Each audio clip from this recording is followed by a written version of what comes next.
Vale, en esta parte iba a hablar ahora, intentar avanzar un poco lo que sería la contabilización, ya la contabilización de secuestro de carbono, algunas pinceladas. No se había comentado antes, pero la idea era intentar acabar un poco mi bloque y proponeros un descanso de 10 minutos o así. Convendríamos en lo que nos pongamos de acuerdo. Si hay antes preguntas, perfecto, también las puedo intentar preguntar, o si no se pueden dejar para el final de todo, eso ya lo iremos viendo. Pero bueno, en principio voy a intentar avanzar con esta parte de contabilización y lo que serían algunas medidas de secuestro. Vale, y dentro de lo que serían las metodologías bueno, pues para contabilizar el carbono en los suelos, pues tenemos dos bloques importantes y muy diferenciados que serían lo que serían las mediciones directas y las mediciones indirectas. Bueno, luego voy a ir entrando, sobre todo las indirectas, podemos hablar de tres tipos que son, bueno, ya hablaré un poco más, que son los balances a través de flujos de carbono, métodos espectrales y lo que sería la utilización de modelos. No voy a entrar muchísimo o casi nada en detalle en cosas, simplemente para que os suene, porque esto es un mundo y realmente, bueno, el detalle puede ser muy profundo en realidad, pero si tenéis alguna pregunta específica después del curso, pues yo creo que lo que sugiero mejor es que igual me mandéis algo por email o así, porque igual ahora no os puedo solucionar exactamente. Bueno, lo que sería mediciones directas, al final implicaría muestrear suelos, ¿vale? Ir retirando suelos y cuantificar en diferentes tiempos de tus suelos cuál es el contenido de carbono que tienes, ¿vale? Así suena sencillo, pero claro, luego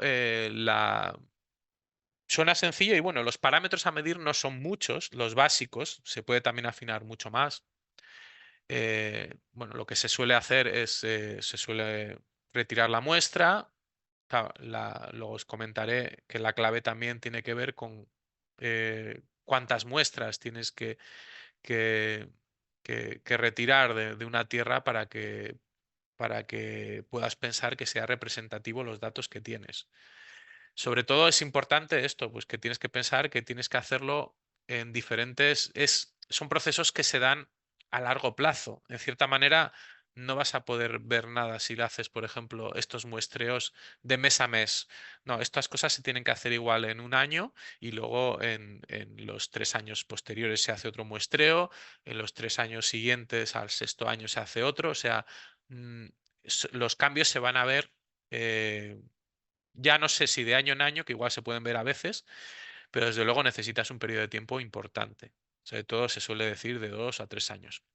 Bueno, los parámetros a medir básicos sería la concentración de carbono orgánico en la tierra fina, el porcentaje de fracción gruesa, la densidad aparente y luego, bueno, pues hay otros, depende de lo que se quiera afinar, de carácter de carbono macroscópico, por ejemplo, pues coger lo que sería, va a depender también del tipo de suelo que uno tiene, si es más homogéneo o más heterogéneo, luego si tiene muchos restos de descomposición que vienen de, bueno, mucha raíz, eh, mucho detrito.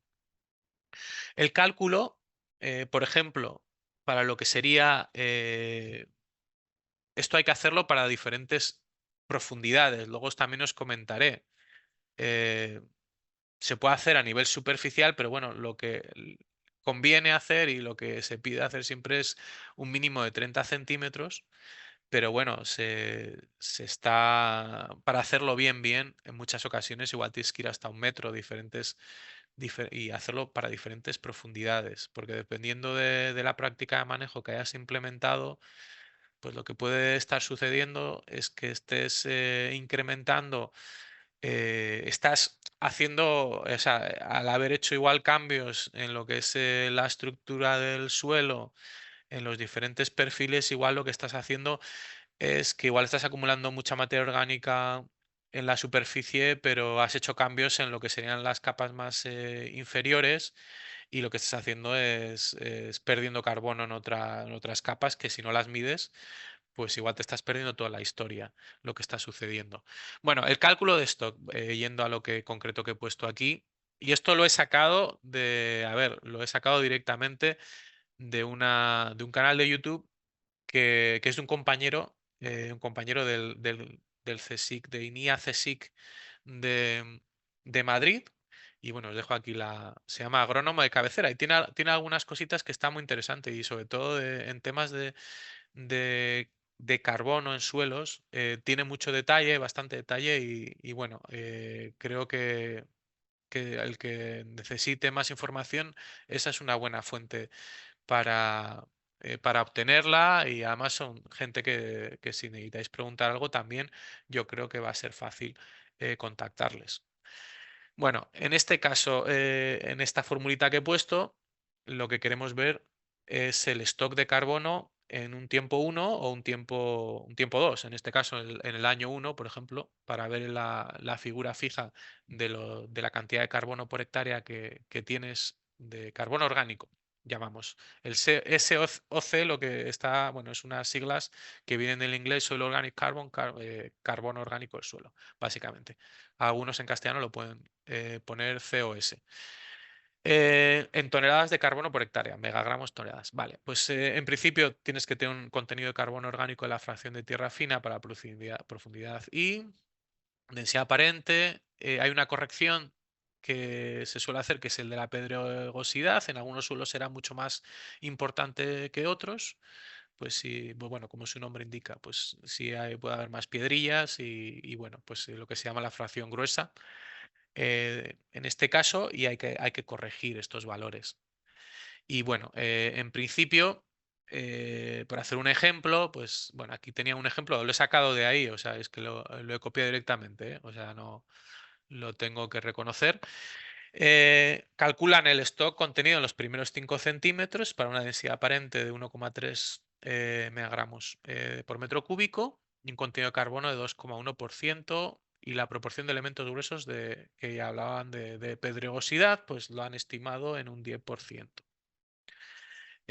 Primero harían un cálculo de la masa de suelo, o sea, de toneladas de suelo por hectárea, megagramos de suelo.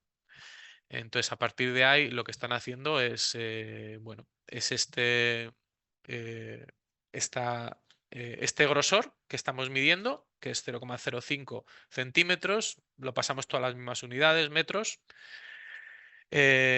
Como queremos hacerlo por hectárea, pues pasamos también lo que sería metros a hectárea, lo que fueran metros cuadrados, cuántos metros cuadrados hay en una hectárea. La densidad, que está ya bueno, en las unidades que queremos. Y este factor aquí lo que está indicando es corrigiendo la pedregosidad. Este 1 menos 10 entre 100 en realidad está aplicando ese 10% de pedregosidad.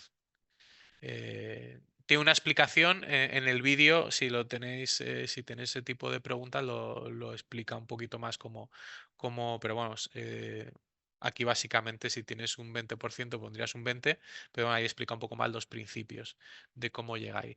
Y luego el cálculo de stock de carbono que se hace por superficie, que es por hectárea, pues al final es referir esta masa de suelo bueno, pues a lo que sería el contenido de carbono que se ha medido el 2,1%. Entonces al final tienes la transformación de cuánto había de carbono en la masa de suelo, que es lo que te daba el 2,1%, y a partir de ahí se calcula estas toneladas o megagramos de carbono orgánico por hectárea. Eh, Esta es la forma más básica. Se puede complicar y se puede hacer mucho más, un poco más complejo también, teniendo en cuenta cambios en densidades, en la densidad aparente que pueda haber al introducir cambios en manejos, o sea, por ejemplo, el laboreo o cambios en el laboreo, lo que te va a introducir también seguramente o bueno, o a veces indirectamente ha podido haber cambios en la densidad aparente del suelo y al final pues hay que introducir otro factor ahí para normalizar que estás hablando de suelos distintos ya, a pesar de que es el mismo suelo, que el suelo ha cambiado a nivel de densidad. Y eso, bueno, esto no os lo explico aquí, pero bueno, que también sepáis que también lo tenéis en esta cuenta de YouTube. Explican el caso en el cual hacen esa corrección. Consideraciones, ya os he adelantado un poco. A ver, la clave es que bueno, primero, bueno, aquí no lo digo, pero claro, dependiendo de cuántos puntos de muestreos hagas, bueno, pues va a ser más o menos caro. Evidentemente, este tipo de medición directa lo que es bastante, en general, bastante costosa a nivel económico, porque para hacer seguramente un muestreo representativo, pues se tiene que retirar bastantes puntos donde hay suelo, dependiendo de la heterogeneidad y obviamente de las hectáreas que uno tenga, pero generalmente, bueno, pues va a ser la forma más cara, ¿no?, de hacer este tipo de cosas. Y lo que hablaba antes también, pues a veces, y en eso ha habido muchos errores, muchas veces, incluso a nivel de gente que está haciendo cosas que se han publicado a nivel científico, en el cual si no se ha analizado suficientemente toda la profundidad que ha podido, en la que ha podido haber cambios, y a veces es hasta 1 metro de profundidad, pues bueno, pues puedes llegar a conclusiones erróneas, porque al final lo que te interesa es no solo los cambios que se han podido producir en la superficie o los 30 primeros centímetros, sino los cambios que se hayan podido producir en todo el suelo, hasta donde haya llegado. Y claro, pues ahí, lógicamente, muestrear más profundidades es mucho más caro, más laborioso y también pues presenta bueno, más dificultad. Y luego, bueno, pues lo que hablábamos, pues que hay que tomar las muestras con suficiente, bueno, tiene que haber de suficiente tiempo, pero que el valor de este tipo de muestreos es que se hagan no una vez, sino varias veces, ¿no? Este muestreo cada 3 años o cada 5 años. De hecho, los sitios donde mayor valor tiene la información que se tiene sobre el secuestro de carbono en suelos han sido lo que se llaman los experimentos de larga duración. Hay experimentos, el que tiene mayor duración yo creo que es uno que hay en el Reino Unido que hacen en una zona cerca de, no muy lejos de Londres, en el cual creo que se ha monitoreado el carbono en el suelo durante ya 150 años o más de 150 años. Entonces, en ese tiempo, pues se han podido establecer un montón de conclusiones y resultados relevantes en lo que tienen que ver las dinámicas de carbono en el suelo y cómo afectan las prácticas diferentes de una forma u otra. Vale, bueno. Agus, perdona que te interrumpa. Por el chat preguntan si hay algún estudio del carbono en el suelo en viñedos. eh, a ver, sí, y de hecho iba a mostrar ahora un estudio, bueno, que había mirado un poco aleatoriamente, me había salido un estudio en el cual se hacían diferentes prácticas de mejora de, de secuestro de carbono con cultivos cobertera. O sea, si se refiere a stocks, también lo habrá, pero sí que voy a mostrar luego algún estudio donde en viñedo particularmente bueno, se han mirado alguna práctica para ver cómo afecta en el secuestro de carbono. Pero sí, hay bastantes. O sea, voy a poner un ejemplo, pero seguramente, vamos, puedo buscar más si hay un interés explícito. Ujú. Bueno, a nivel de Euskadi se ha hecho muestreos, un estudio importante, pero bueno, en este caso sí quería recalcar a nivel estatal, porque creo que además va a ser, yo creo que, bueno, con lo que hable luego, bueno, pues va a tener su implicación para todos, con una actividad que están haciendo ahora desde el ministerio. Y bueno, quería resaltar desde el punto de vista estatal, este estudio que pensamos que es el más completo sobre contenido de carbono orgánico en el suelo, en el cual, bueno, pues aquí hay unos pocos números, ¿no? Se ha hecho ya varias veces, está publicada en el año 2016. Esto, el grupo que lo lleva, de hecho, es el grupo de INIA CSIC, que antes he comentado que había sacado algo de información de uno de los compañeros que tiene un canal de YouTube, pues precisamente este grupo con el que hemos trabajado en alguna ocasión, pues son los que generaron el primer mapa y bueno, los que están generando la mayor cantidad de datos a nivel de estado de temas de contenidos de stocks de carbono en suelos agrícolas, bueno, también forestales y en pastizales, ¿vale? Y aquí muestra un poquito, da un poquito las cifras de cómo lo han hecho la primera vez, pues bueno, qué tipo, bueno, para que tengáis un poco una idea de la cantidad de muestras que se pueden hacer o que se han tenido que hacer.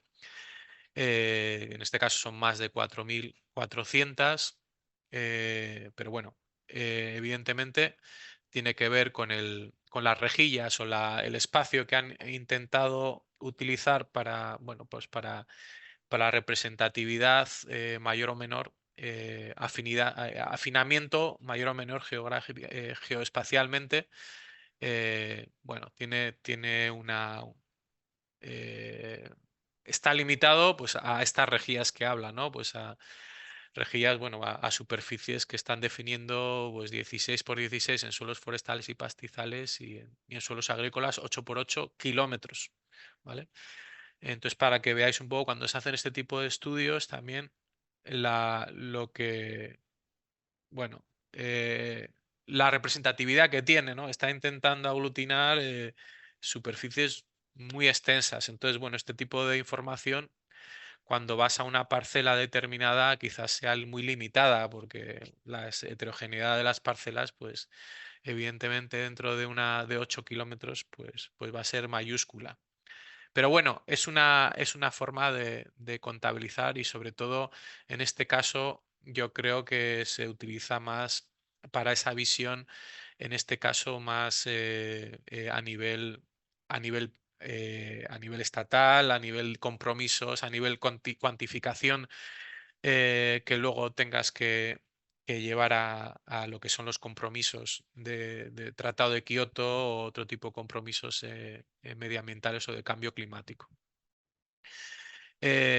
Bueno, también te da una idea, también en este caso, lo que os decía antes, tiene esa limitación, solo se hace de 0 a 30 centímetros del suelo, se podría haber hecho en mayor profundidad. A ver, lo que se considera está que como mínimo se haga de este 0 a 30 centímetros. Lógicamente, pues mayor profundidad, más detalle. Un poco a grosso modo, en porcentajes de secuestro perdón, de stocks de carbono orgánico, pues te da una idea también aquí de las zonas donde más carbono orgánico, donde más materia orgánica tienen los suelos, al final. En este caso, porcentaje de carbono orgánico en suelos. Pues esta zona de Galicia y de Asturias suele aparecer también, a partes de nuestra zona, también tienen bastante materia orgánica. Y luego, por el contrario, hay zonas muy erosionadas o también por clima, también que contienen muy poco materia orgánica en zonas del Mediterráneo. Los suelos o bien degradados o suelos que, bueno, pues que por capacidad de potencial, pues bueno, por clima, mineralogía, etcétera, pues están limitados también. Vale, lo quería comentar, que había empezado a hablar antes un poco de forma un poco adelantando, es que, bueno, yo imagino que la mayor parte sois conscientes de esta iniciativa que el Ministerio de Agricultura empezó el año, bueno, empezados. Esto pone noviembre de 2023, o sea que estará ahora mismo, eh, en la cual están haciendo un muestreo masivo de lo que sería los suelos agrícolas en España en relación a la nueva PAC, en relación a tener un mapa mejor aún que el que os he enseñado antes, más preciso, en el cual, bueno, y alguna cosa la voy a leer para no fallar en los datos que están hablando. Bueno, luego leo lo que habla del número de muestreos que pretenden hacer, etcétera.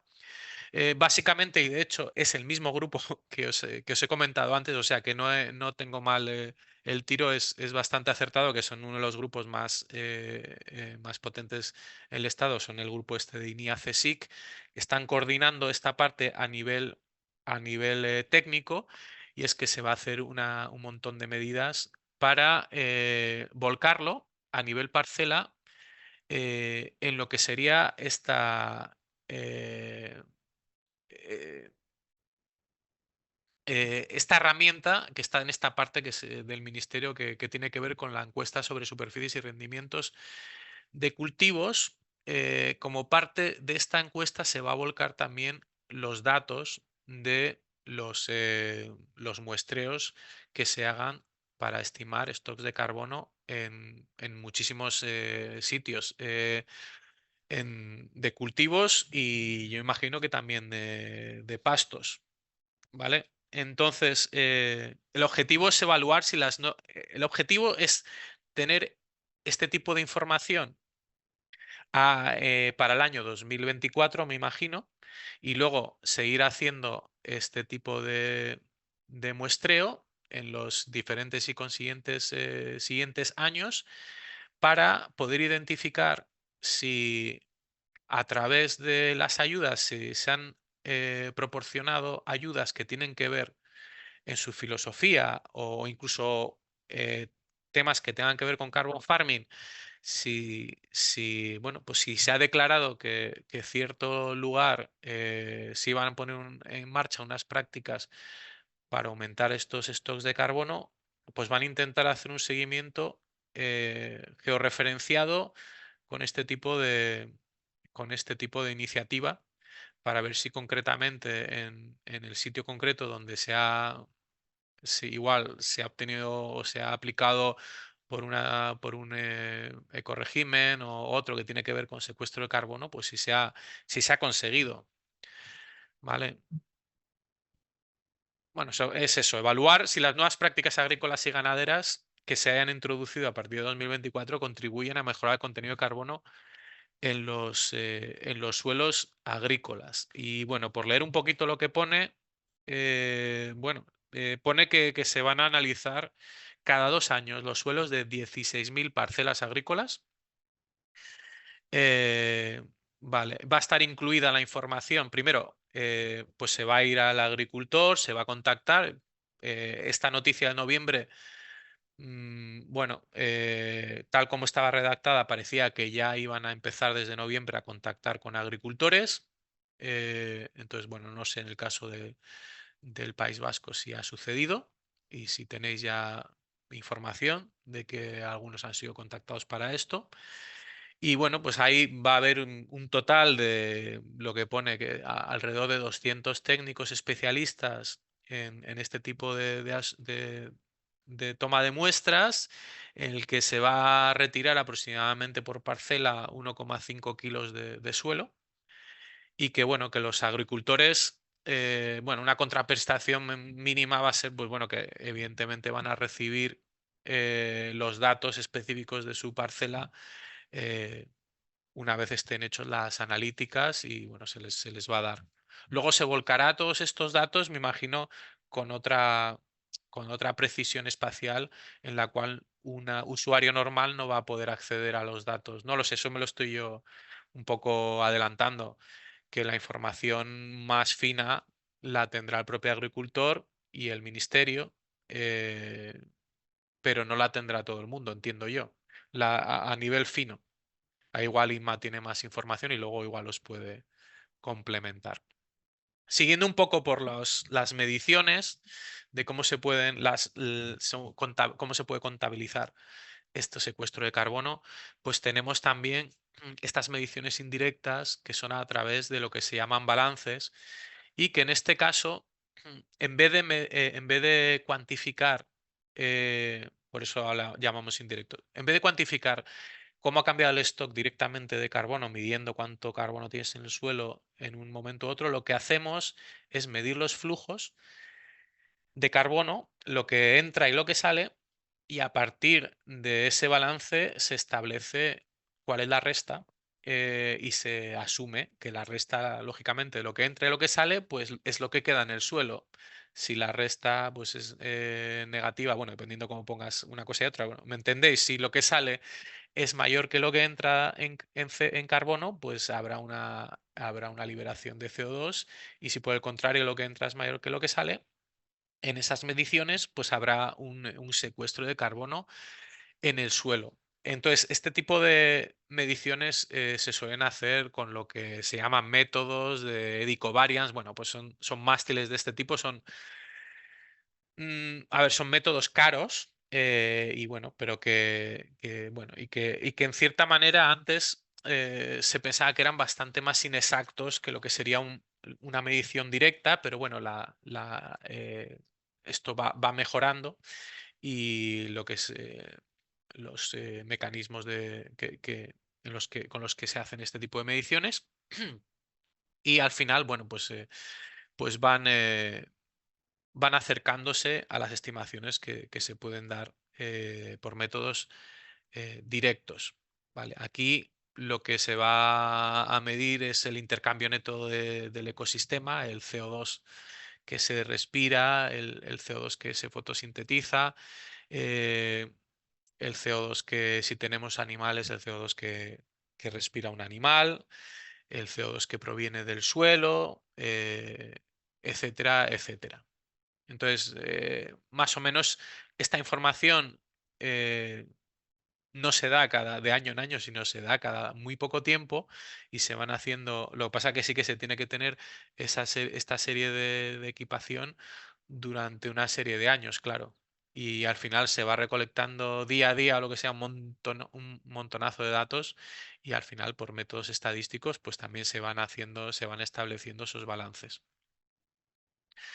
Por ejemplo, este es un balance, por ejemplo, bueno, que se han hecho en praderas pastoreadas en Irlanda, un poco para que veáis el ejemplo, a ver si no lo he traducido, pero un poco para que veáis que básicamente lo que se hace es medir flujos. En algunos casos, cuando hablamos de una pradera pastoreada, y en este caso creo que era vacuno de leche, también hay que contabilizar que a veces esos flujos no se van a ir un carbono de forma atmosférica o así en forma de CO2, sino que se puede ir en productos. Es un carbono que se va, por ejemplo, ahí se contabilizaría también un carbono que se va a nivel de carbono que estaría en la leche que al final se vende, bueno, o el carbono que se va en cuanto se va retirando animales, se van sacrificando, también es un carbono que va en esa carne y que lo retiras del sistema. Y a partir de aquí, pues bueno, pues vas contabilizando también un metano. El metano también tiene carbono, también estarían contabilizando ese metano como una salida dentro de ese balance. El metano que o bien se va o bien entra y es un sumidero en el suelo, que hablábamos antes, que el suelo puede actuar como sumidero. En este caso se va a necesitar, bueno, se van a hacer cálculos muy finos a nivel de procesos, y bueno, yo creo que al final, si bien hay torres de este tipo que están midiendo flujos de carbono en muchos sitios en el mundo, y bueno, aquí lo que te dice es, dependiendo del color, te dice te indica en cuánto tiempo se ha tenido esas torres funcionando y midiendo, porque lógicamente, como hemos dicho antes, son mediciones continuas, pero necesitas que esas mediciones estén años y años, pues para ir viendo esos cambios. Y aquí te da una idea de dónde, bueno, en Europa se ha concentrado bastante de estas mediciones, sobre todo en Europa Central, lógicamente también en América del Norte, pero bueno, que hay en otros sitios que es más raro haber tenido este tipo de equipación para hacer estas estimaciones de flujos de carbono. Vale.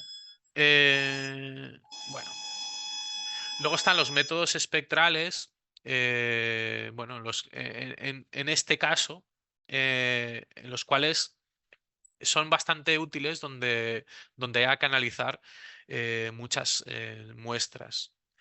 Lógicamente, como he dicho antes, todo lo que son métodos indirectos son menos precisos que coger una muestra de suelo, medirla, bueno, muchas muestras de suelo, ese es el problema. En este caso es sobre todo más útil para zonas extensas de terreno y donde habría que monitorizar las variaciones lo mismo, de secuestro de carbono, de stocks de carbono orgánico durante muchos años. En este caso, como no tienes que retirar, bueno, se basan principalmente, son técnicas rápidas de bajo costo y no destructivas, y al final se basan en medir la concentración de, se basan, perdón, en medir la reflectancia que tendría la luz en el suelo, en la región infrarroja, dependiendo de si tiene más materia orgánica o menos materia orgánica.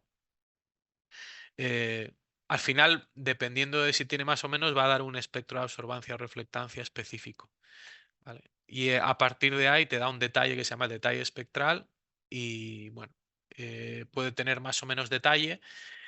Se puede hacer a nivel más de laboratorio y entonces a partir de ahí, cuando coges una muestra del suelo tal o la mides dentro, y luego sería otra cosa cuando se hacen las cosas a nivel satélite que tiene mucho menos detalle.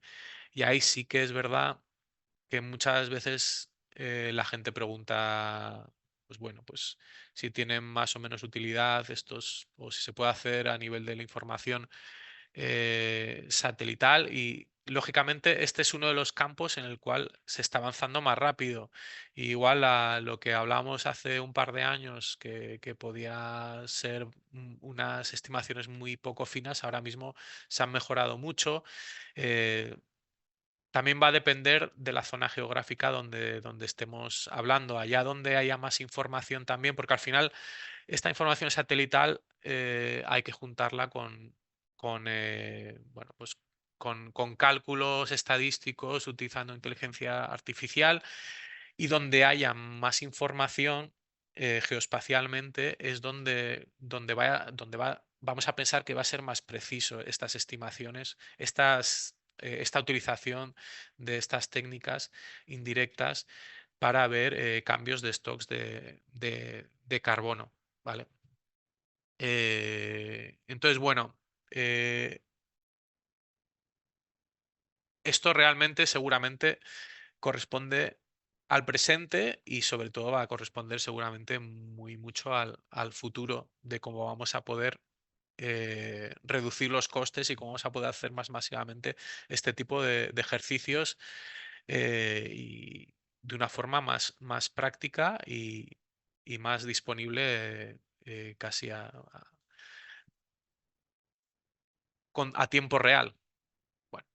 Bueno, esto es un diagrama bueno, de cómo se conectan, pero bueno, tampoco voy a entrar mucho lo que hablaba antes, pues necesitan técnicas de inteligencia artificial, técnicas estadísticas complejas, pero eso es lo que más rápido está avanzando y lo más fácil que hay que tiene que ver con estas tecnologías.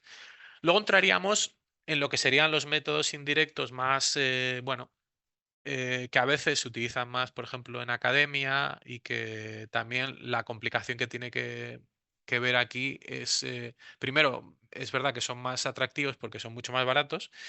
Al final los modelos pues no tienen un gran coste, lo que pasa está que tienes que saber cómo utilizarlos y al final la inversión siempre suele ser en conocimientos técnicos que no están a disposición muchas veces, dependiendo de la complejidad de los modelos, no están a disposición de la mayor parte de los mortales. Entonces, a partir de ahí, pues tiene su limitación, dependiendo de lo complejos que sean. Estos modelos, cuando hablo de modelos de simulación matemáticos.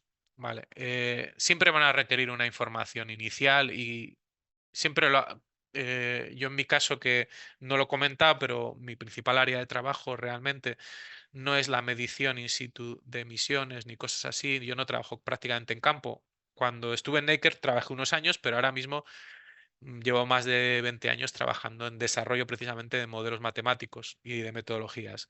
Y lo que siempre decimos, lo que quería decir, es que los modelos son tan buenos o tan malos como los datos que hayan podido proveer para hacerse esos modelos o para utilizarse esos modelos. Y también que lo que son los resultados de los modelos también dentro de utilizar el mismo modelo va a depender mucho de la capacidad de la persona que utilice ese modelo de interpretar los resultados de esos modelos y de conocer profundamente las limitaciones o las fortalezas de un modelo u otro. ¿Vale? O sea que tiene sus limitaciones, no voy a negarlo y no, bueno, y sobre todo cuanto más complejos, pues más difícil.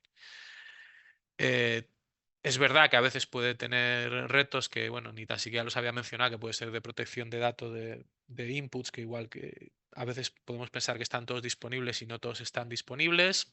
A veces ahí están protegidos. Bueno, y lo que hablaba, lo que tiene que ver con la complejidad inherente de los modelos. Luego los modelos también muchas veces son muy teóricos, entonces todo lo que tiene que ver con introducir cosas que pueden pasar en la realidad eh, de tu parcela, pues al final a veces no puedes gestionarlo, no puedes considerarlos y entonces, bueno, al final a veces los modelos son lo que te dan, eh, son ejercicios muy teóricos a veces.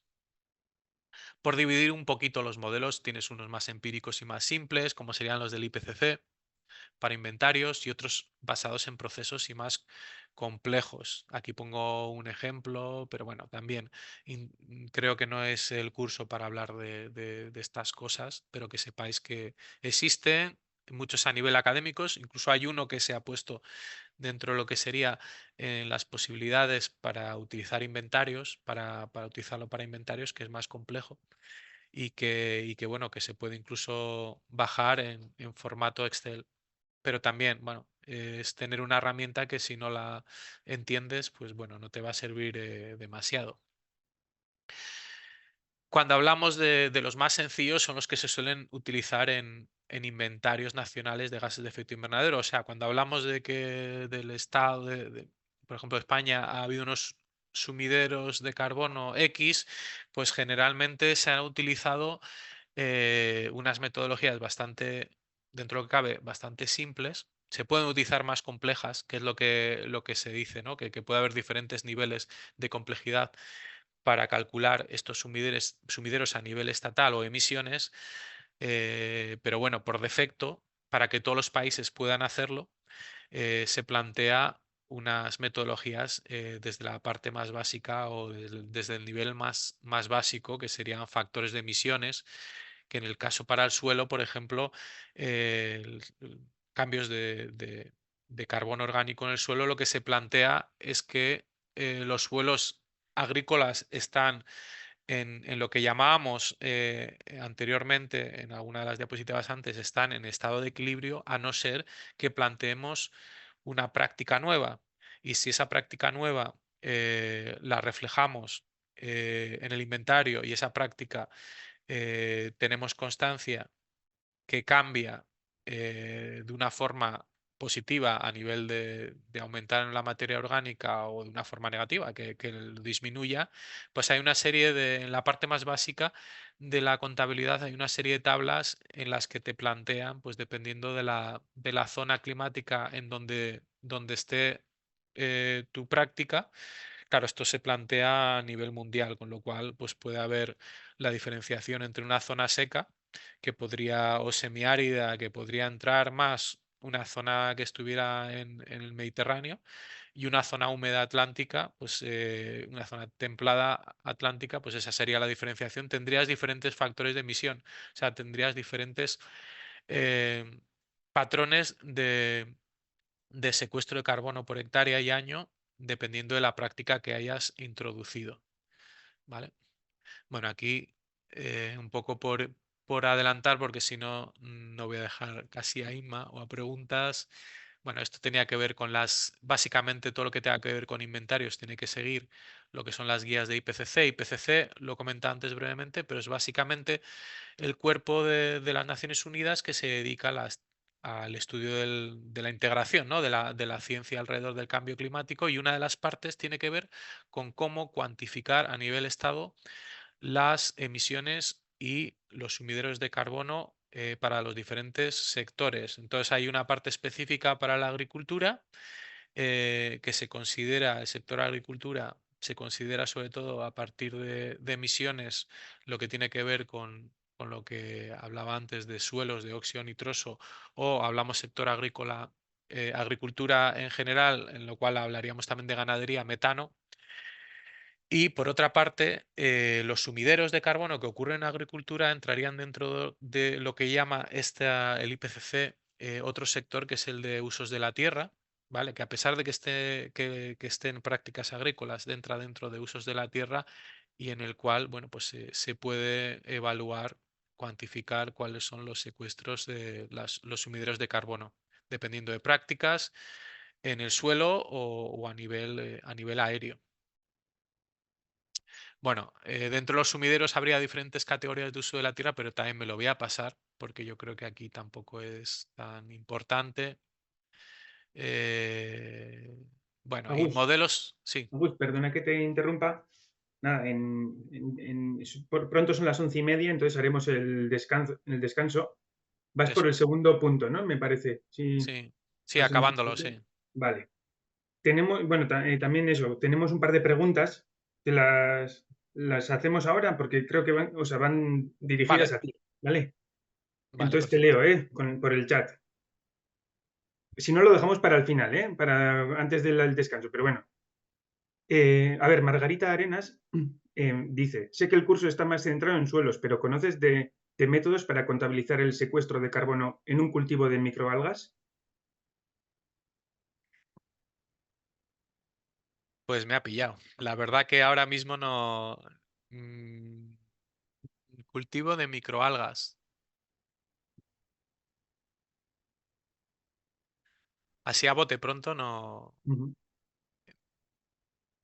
Vale, de acuerdo. A ver, seguramente hay una forma directa también de hacerlo, ¿no? De medir lo que tienes al principio del cultivo, ¿no? Al final es un cultivo, no deja de ser un cultivo. Lo que tienes al final, ahí podrás medir lo que es el cambio, ¿no? De carbono que has experimentado, así como muy ingenuamente, lo estoy diciendo. Vale. Hola. Bueno, vale, perdona. No, Em, Margarita, si quieres continuar.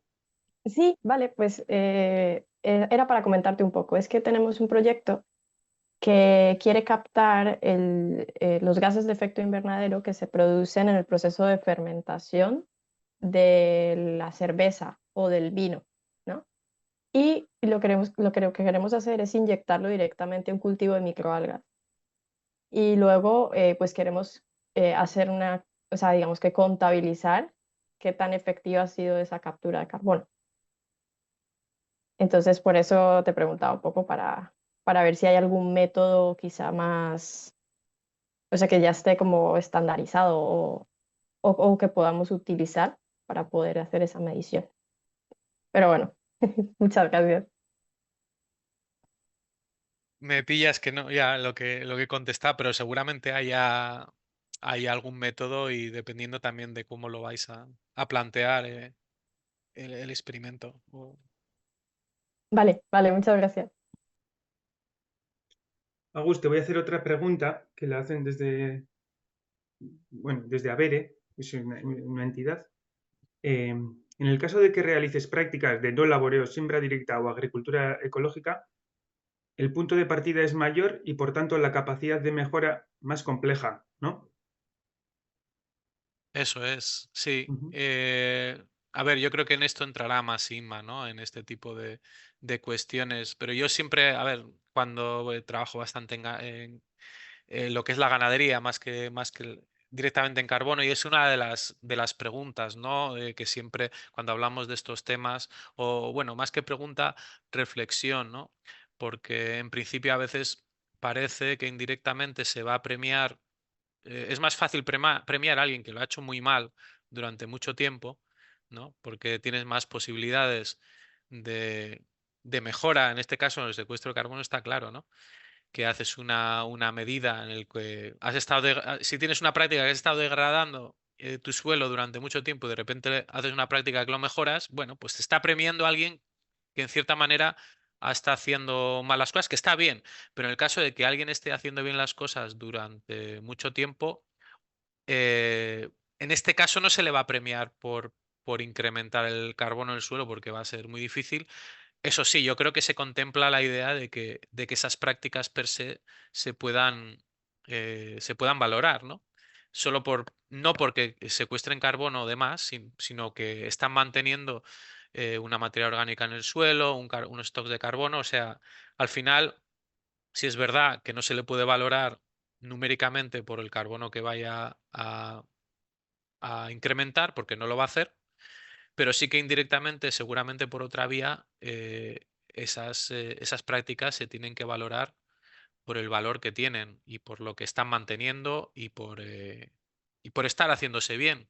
En este caso, lo que es el cuidado de los suelos, a pesar de que no provoquen una mejora en lo que sería el suelo, porque ya está bastante bien. Vale. Bueno, De Inma acuerdo. entrará un poco más seguro luego y igual es capaz de complementar un poco esto que acabo de decir con algún ejemplo. Vale, bien. De acuerdo. Yo iba un poco, perdona, si me permites, Paul, era un poco por este sentido, a ver si habría algún tipo de opción de medir en función del porcentaje de materia orgánica en suelos o de, claro, me refiero, imagínate, subir de un 6 a un 7%, pues es mucho más complicado que subir de un 0 a un 5. Entonces, a ver si habría opción de ligar un poco al contenido de materia orgánica cuantitativamente a este tipo de prácticas. Y sí, es un poco y yo siempre lo digo, de hecho, lo que me acabas de decir, en una huella de carbono no se puede cuantificar como algo positivo este tipo de prácticas, pero lo que suelo yo hablar siempre en mis charlas de ganadería es la necesidad de poner en valor, pues eso, que aunque no se pueda cuantificar un secuestro de carbono, estos suelos están manteniendo unos stocks de carbono y una materia orgánica en el suelo de una forma muy óptima. Entonces, sea por un mecanismo o por otro, se ha de premiar o se ha de poner en valor. Si es por otro mecanismo, nos va a dar al final un poco igual, ¿no? eh, pero que seamos capaces de ponerlo en valor. Yo creo que Inma luego igual puede poner algún ejemplo relacionado con no lo sé si lo va a tocar, pero bueno, igual se lo dejo ahí un poco para que lo tome de testigo por si hay alguna de los ecoregímenes que indirectamente plantean esto, ¿no? Al final, en relación a lo que sería mantener en un buen estado de forma la materia orgánica, aunque no necesariamente haya un secuestro de carbono importante. Bueno, seguimos, ¿verdad? Sí. Venga, seguimos. Bueno, que ya me queda poquito. Sí, bueno, lo de modelos más complejos también lo voy a saltar porque, bueno, un poco para que veáis así con este diagrama que se puede complicar lo que queráis, lo que serían los modelos, ¿vale? Y en este caso además he puesto un ejemplo pues, en el que hemos trabajado un poco de forma académica y que hemos planteado, por ejemplo, en praderas, hemos utilizado ese modelo que ponía antes para estudios concretos en lo que sería en praderas, en este caso ligadas a vacuno de leche, en el Cantábrico, bueno, lo que sería la cornisa cantábrica de Galicia. Esto se enmarcaba dentro de una tesis de una compañera que acabó el año pasado y bueno, que podíamos evaluar con este tipo de modelos pues el potencial de secuestro que se podía estar dando por hectárea y año a nivel espacial en diferentes zonas. Y bajo manejo, en este caso, de vacuno lechero que, aunque no estuviera pastoreando directamente, que en muchos casos no va a suceder, pues indirectamente utilizaba unas praderas donde se iba a cortar o así, en el cual un territorio que pertenecía a las explotaciones. Vale.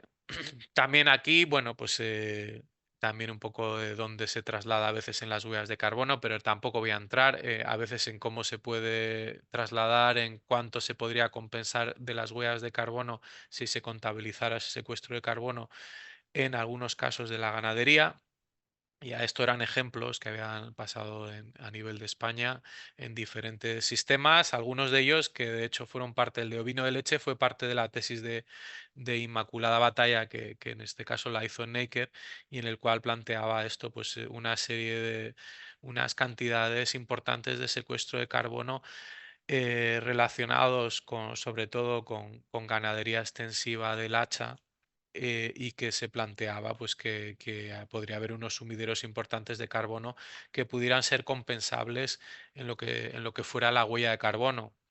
Total, en este caso de la leche del ovino, que a veces se planteaba hasta casi en algunos casos, hasta prácticamente que se compensaran las emisiones casi totalmente, si asumíamos bueno, si consideramos ese secuestro de carbono. Dentro de las prácticas, a ver qué me da tiempo de secuestro de carbono, reducción de emisiones en la agricultura. Bueno, pues aquí tenía unos ejemplos. IMAT seguramente habla algunos más luego. O sea, vamos a tocar temas que igual se repiten. Al final, bueno, lo que vamos a tener con algunas prácticas es o bien que se incrementa el carbono en el sistema, o sea, por ejemplo, cuando estamos planteando incrementar, por ejemplo, la aplicación de fertilizantes orgánicos o enmiendas orgánicas, pues lo que estamos haciendo dentro de lo que sería el proceso que está pasando de ciclo del carbono en lo que sería una explotación, estamos fomentando más que nada más entradas de carbono. Esto podía ser también en el caso de intentar, o bueno, o pensar que si fertilizamos más y hacemos que se aumente la productividad en los campos, al final indirectamente vamos a fomentar la fotosíntesis en un mayor grado, ya que vamos a fomentar que las plantas puedan, bueno, puedan crecer de forma más rápida y eso también va a tener más posibilidades de que, bueno, lo que son la parte de la planta que no nos llevamos al final en la cosecha, pues que si hemos incrementado la productividad, pues parte también redunde en que haya más raíz o haya más parte que no se ha cosechado pero que vuelve al suelo y ahí también podríamos estar incrementando esa cantidad de carbono que está entrando en el sistema. Luego otras prácticas también muy comunes que estarían más enfocadas en lo que sería reducir la pérdida de carbono, pues sería la reducción del laboreo, el control de la erosión. Luego lo que serían cultivos cubiertas, pues puede hacer un poco de las dos cosas. Bueno, voy pasando. No, bueno, este lo voy a pasar y este yo creo que también que es bastante información. Por ejemplo, cuando hablamos de cultivos cubierta, y este era el caso que hablaba antes de un viñedo, ¿vale? Y este era, bueno, era un estudio que se había hecho hace unos años. Bueno, los cultivos cubiertas se pueden plantear en general en cultivos leñosos como sería, bueno, las vides, los olivos, etcétera, bueno, se pone una vegetación en las calles de la plantación, se incrementa con el objetivo de proteger el suelo de que no esté desnudo, ¿vale? También puede darse este tipo de cultivos cubiertas en cultivos herbáceos, en este caso, sobre todo como una alternativa al barbecho en el periodo de intercultivo. Y al final, en este caso, estos cultivos cubierta van a tener otra función en los cultivos herbáceos, también quizás incluso más importante, que va a ser el intentar que en ese periodo donde no había bueno, que estaba en barbecho y que no había una planta creciendo de la forma que crecía antes, pues seguramente había un nitrógeno todavía proveniente del cultivo anterior, que se podía liberar, y que si no había, bueno, si no había un cultivo pues requiriendo ese nitrógeno, pues lo más normal es que se iba a perder, o bien por gases o bien por lavado. Entonces estos cultivos cubierta pues ejercían esa función de intentar eh, que no se fuera todo ese nitrógeno. Entonces aquí, bueno, en este estudio en vides, pues lo que se veía era la comparativa entre poner bueno, entre lo que sería una acumulación de carbono a nivel laboreo, sería la práctica sin cubiertas, y a nivel de cubiertas, pues planteaba dos tipos de cubiertas diferentes, experimentando, y bueno, le da básicamente parecido, pero vamos, que le estaba dando 6 toneladas por hectárea más de carbono una vez introducía estas cubiertas. O sea que, bueno, era perdón, 1,3 y 1,5 toneladas por hectárea al introducir estas cubiertas. O sea, estaba proporcionando ese secuestro de carbono, con lo cual era una práctica en positivo. Hay muchos estudios bueno, que evidencian en diferentes cultivos, diferentes regímenes climáticos. Aquí hay otros que también tienen que ver con la siembra directa y el laboreo. Bueno, y aquí, bueno, pues hablan de secuestros menores anuales con bueno, con prácticas de laboreo reducido y siembra directa. Aquí lo que sí que hay que destacar es que, pues que se ha visto que, bueno, que si bien no ocurre esto en los 30 primeros centímetros del suelo, en otros estudios se ha visto que en las partes más profundas a veces no sucede. Eh, Resultados de otras prácticas, básicamente aquí te da un poco el valor en toneladas de carbono por hectárea de diferentes prácticas, que esto es una síntesis de estudios que tiene que ver con bueno, aplicar enmiendas orgánicas, cultivos cubierta, aplicar purines donde antes solo se aplicaba fertilizantes minerales, bueno, el hecho de la siembra directa o reducida, o el utilizar reducido, o prácticas combinadas. Esto todo suele ser síntesis de estudios a veces experimentales, con lo cual también están más controladas, ¿no? Los experimentos. Luego, cuando vas a una práctica en la vida real, seguramente la heterogeneidad de las parcelas hace que igual estos resultados no sean tan grandes o sean un poco distintos. Aunque bueno, en algunos casos aquí nos están enseñando también estas horquillas, pues que los resultados a veces no son tan fijos, y dependen del sitio donde se haya hecho y de la incertidumbre que hay asociada a las prácticas. ¿Vale? Eh, bueno, estoy un poco introduciendo un poco lo mismo, pues este tipo de cultivos cobertera, eh, el no tillage, la aplicación de enmiendas como el biochar, que también se ve que es muy, muy efectiva en lo que es el secuestro de carbono y en el incremento de materia orgánica en suelo.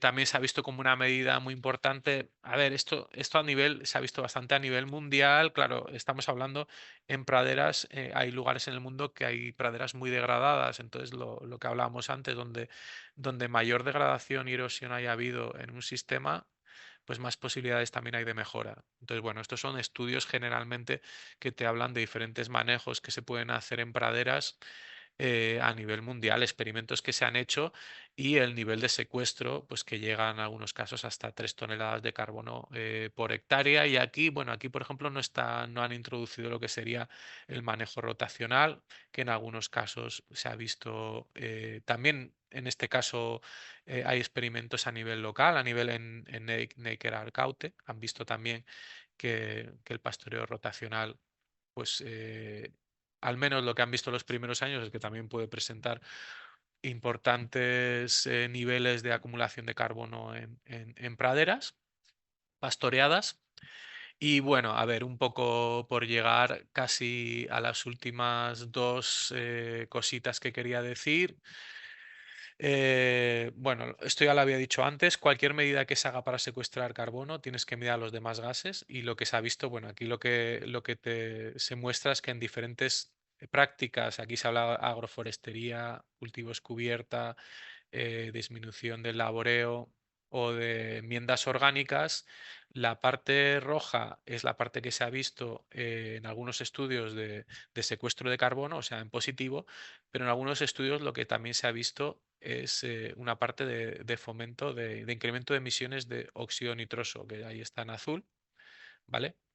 Y entonces habría que evaluar si en algunos casos, en el caso de los cultivos cubierta, aquí por ejemplo se ve que casi no tiene un efecto negativo, entonces perfecto.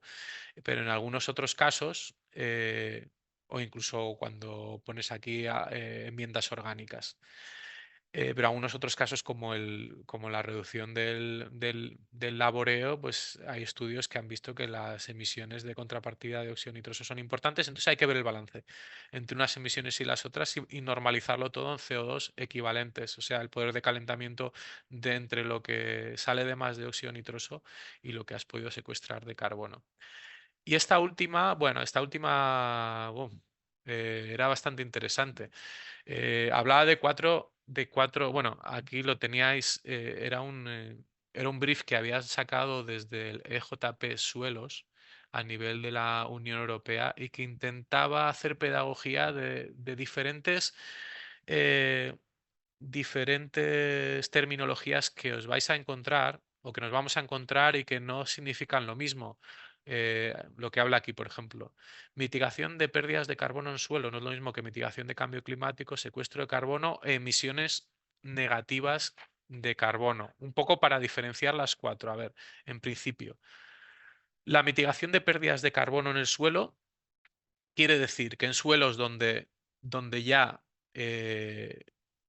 estemos o se puede estar perdiendo ya carbono, un suelo donde se está haciendo laboreo y tal, durante los primeros años se está perdiendo carbono de forma neta en el suelo, introducimos una práctica en la cual eh, no llegamos a revertir el que no se pierda carbono, pero hacemos que se pierda menos carbono que el que se perdía con la práctica actual. O sea, que no es que hayamos, bueno, hemos mejorado, pero hemos mejorado de una forma que podemos, bueno, lo que se dice, mitigación de pérdidas de carbono. Mitigamos, mejoramos el que se pierda carbono en el suelo, pero no llegamos a un punto en el cual empecemos a capturar carbono o incluso seamos positivos empecemos a ser positivos para el cambio climático. Lógicamente es positivo que mejoremos, pero no estamos llegando todavía al punto de decir que secuestramos carbono o que mitigamos cambio climático o que llegamos a lo que se llaman emisiones negativas. ¿A qué denominamos mitigación del cambio climático?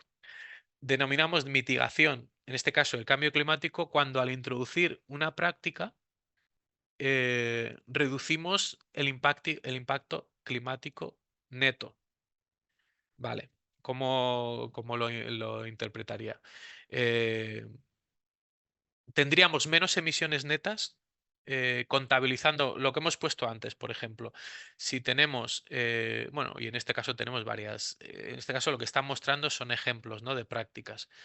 Un, mm, un lugar, bueno, una tierra donde hemos puesto cultivos cobertera, pues si en este caso cambiamos que mm, en el neto del CO2 que secuestramos y las emisiones que producimos en este momento las reducimos las dos en conjunto, normalizado, entonces lo que estamos haciendo es, bueno, haciendo algo para que se reduzca el impacto climático de la actividad que teníamos.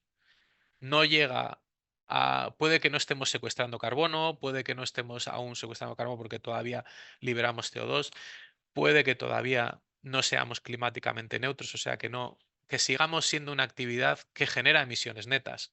Pero en nuestro caso, esa actividad ha podido mejorar bueno, lo que sería frente al cambio climático. En cuestión de secuestro de carbono, lo hemos hablado antes, es cuando se gana carbono en el suelo. Solo estamos hablando de carbono, no de gases de efecto invernadero. Y emisiones negativas es cuando contabilizando secuestro de carbono y emisiones, si hacemos un balance de todo, nos da negativo. O sea, incluso teniendo en cuenta el óxido nitroso o si tuviéramos metano, imaginemos un arrozal. Si tenemos en cuenta secuestro de carbono, emisiones y todo normalizado en la misma moneda que sería CO2 equivalente, dependiendo del poder de calentamiento de metano, N2O, etcétera, tendríamos emisiones negativas si llegamos a ese negativo.